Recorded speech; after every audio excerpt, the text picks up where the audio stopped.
Assalamualaikum warahmatullahi wabarakatuh. Perkenalkan, nama saya Rizky Rivaldi dengan NIM C2C023067. Nah, di sini saya mendapatkan tugas untuk menjelaskan tentang hierarchical clustering. Nah, di sini saya akan menjelaskan teorinya dahulu, apa itu hierarchical clustering. Nah, mari kita mulai dengan definisi hierarchical clustering, atau kita sering menyebutnya dengan HCA. Nah, hierarchical clustering ini adalah metode analisis cluster untuk membangun hierarki kelompok data. Nah, analisis cluster hierarki adalah pendekatan umum untuk analisis cluster di mana objek digunakan untuk mengkelompokkan objek-objek atau catatan yang dekat satu sama lain. Nah,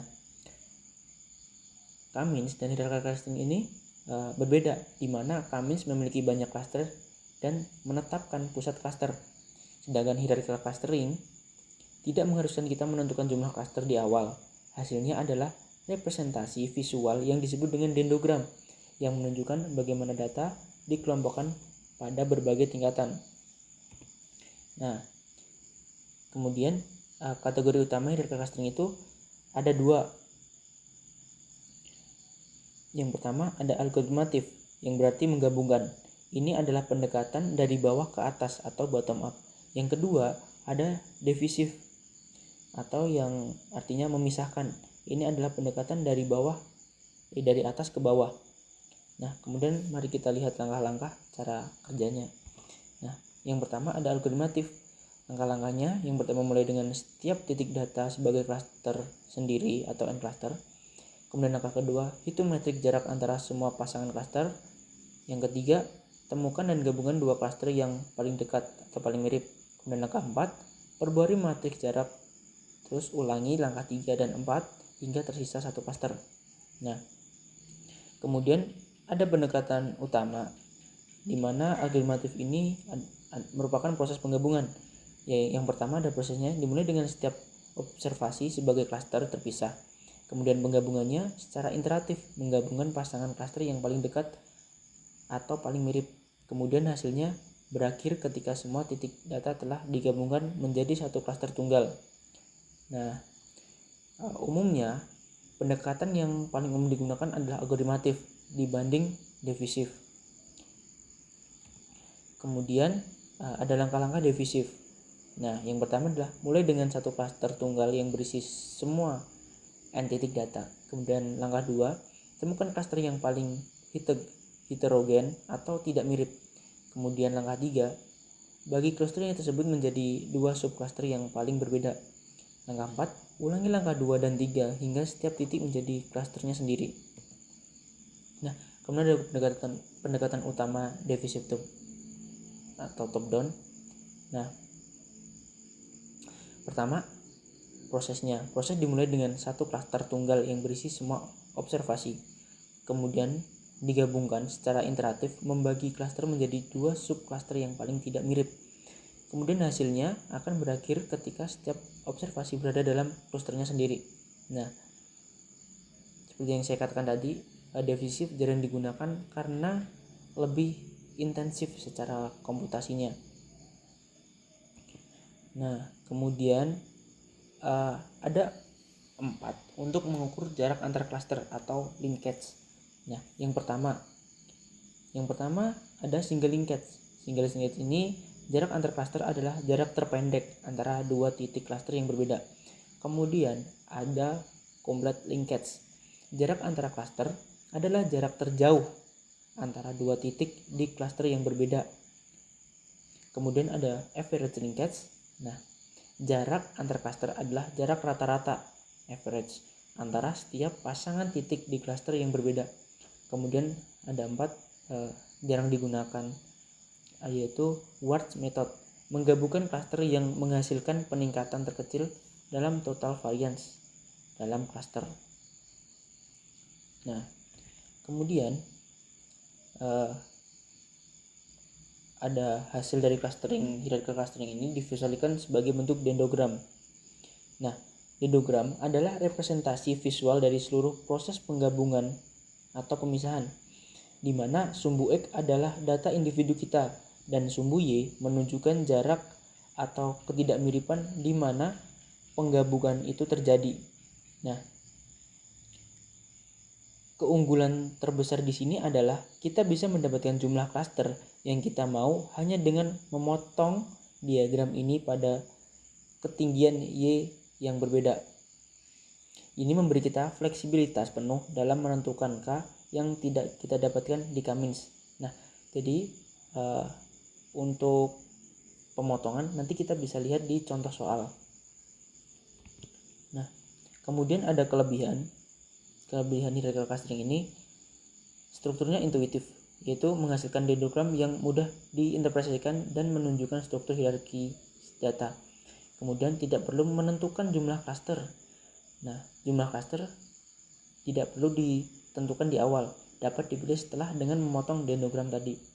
Kemudian fleksibel, dapat menggabungkan sebagai ukuran jarak Euclidean, Manhattan, Gaussian, dan metode linkage. Nah, adapun kelebihan pasti ada kekurangan juga dan pertimbangan di metode hierarchical clustering ini. Nah, yang pertama adalah kompleksitas waktu, di mana metode aglomeratif yang umumnya dipakai itu memiliki komputasi waktu ON3 yang sangat lambat untuk dataset yang besar. Nah, kemudian sensitif terhadap noise, performa dapat terpengaruh secara signifikan oleh noise dan outlier. Kemudian ada keputusan greedy, yaitu penggabungan yang bersifat greedy sekaligus klaster yang digabungkan. Keputusan itu tidak dapat diurunkan yang memungkinkan bukan solusi optimal global gitu. Jadi setelah kita menggabungkan, dia tidak bisa kembali lagi. Nah, kemudian kita langsung saja masuk ke contoh soal. Nah, kemudian ada contoh aglomeratif. Nah, pakai contoh aglomeratif karena umumnya di HCA atau hierarchical clustering itu menggunakan aglomeratif. Nah, di sini kita ada contoh soal, kita mempunyai objek A sampai E. Kemudian kita penjelasan makanan dengan X1, penjelasan X2 dengan pakaian. Nah, seperti ini. Kemudian saya menuliskan rumus. Nah, rumus kalian bisa cermati sendiri, yaitu rumus penghitung jarak Euclideans. Dan di sini kita convert rumus di atas ini menjadi rumus Excel, di mana hasil ini adalah akar pangkat ini. Kemudian kita menghitung jarak X1 di pangkat 2, jarak X1 di pangkat 2, kemudian ditambah jarak X2 di pangkat 2. Nah, kita langsung masuk saja ke iterasi pertama. Nah, iterasi pertama di aglomeratif adalah menghitung jarak di tiap objek menggunakan rumus Euclidean. Nah, rumusnya kita masukkan, di mana SQRT akar pangkat tadi C6 berapa? C6 2, kemudian dikurangi 2, kemudian di akar pangkat 2 hasilnya kan 0, ditambah D6 4, dikurangi D6 4, hasilnya 0, di akar pangkat 2 hasilnya 0. Maka yang pertama adalah 0. Nah, kemudian kita hitung di BA.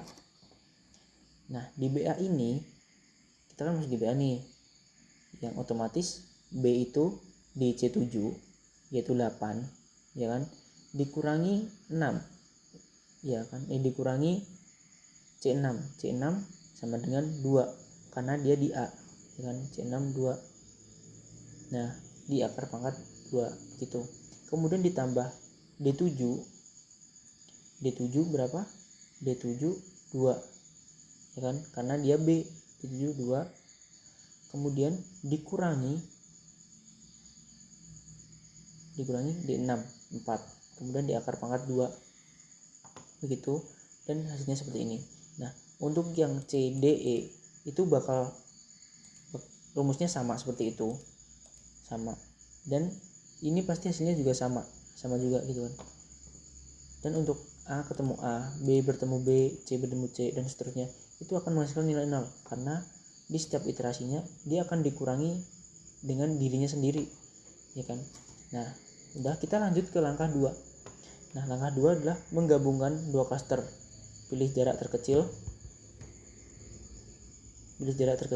yaitu ada B dan E, yaitu di 118. Kemudian memperbarui matriks jarak, kita menggunakan compatible linkage, di mana hasilnya akan seperti ini. Nah, hasil tadi kita gabungkan. Nah, digabungkan, kemudian masih banyak lagi, kita menggunakan iterasi. Kita lakukan iterasi 2 lagi.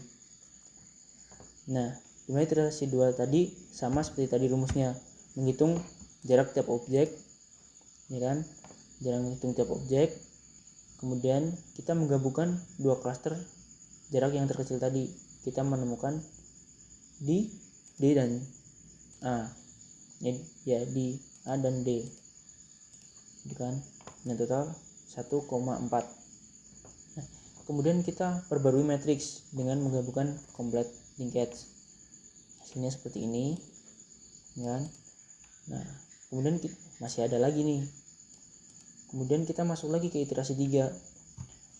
Pokoknya kita hitung sampai hasil benar-benar tidak ada, sampai hasil akhir satu angka saja.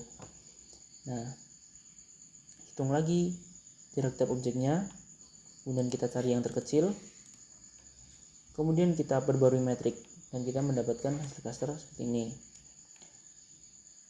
Nah, setelah hasilnya sudah mundur lagi, maka sudah pasti hasil terakhirnya akan digabungkan, yaitu BC dan AD. Jika kita masuk ke iterasi keempat, maka dia menemukan hasil terkecilnya 8,5, dimana nantinya kita akan menggabungkan BC dan AD, bukan tuh hasil akhir. Nah, setelah semuanya sudah terhitung, kita masuk ke pembuatan dendrogram. Dimana jumlah klaster tadi berapa, kan? Jumlah klaster tadi berapa, kemudian anggotanya apa saja, dan jarak-jaraknya berapa. Nah, jadi dendrogramnya seperti ini. Nah, saya akan menjelaskan bagaimana dendrogram ini dapat diimplementasikan, gitu kan, dari tabel tadi. Nah, di sini kan pertama kita tadi mendapatkan BE kita gabungkan, di sini kita gabungkan. Kemudian kita mendapatkan AD, kita gabungkan lagi AD, kasih ke ujung karena 22, gitu kan? Karena masih dalam jumlah anggota yang sedikit, paling ujung. Nah, kemudian kan kita menghitung jarak lagi dan menggabungkannya lagi, maka bertemulah BEC. BE sudah gabung, kemudian ditambah lagi BEC, ya kan? Kita kasih line, kemudian kita hitung lagi di klaster terakhir, yaitu memiliki satu klaster saja yang tersebut 8,5, yaitu BECAD. Kita gabungkan di klaster dengan jumlah jarak terdekat 8,5 gitu. Nah, jadi penemuan klaster ini kita dapat melakukannya dengan secara otomatis, secara sendiri, yaitu kalau kamu ingin memiliki satu klaster saja, kamu bisa menggarisnya di sini, set gitu. Jika kamu inginnya menjadi 3 klaster, kamu bisa garis di sini, set. Nah, di sini area ini, maka ditemukanlah klaster BE, klaster BC dan AD menjadi 3 gitu, kurang lebih seperti itu. Nah, jika kalian ingin lebih jelas tentang dendrogram ini, kan bisa lihat di video teman saya yang menjelaskan tentang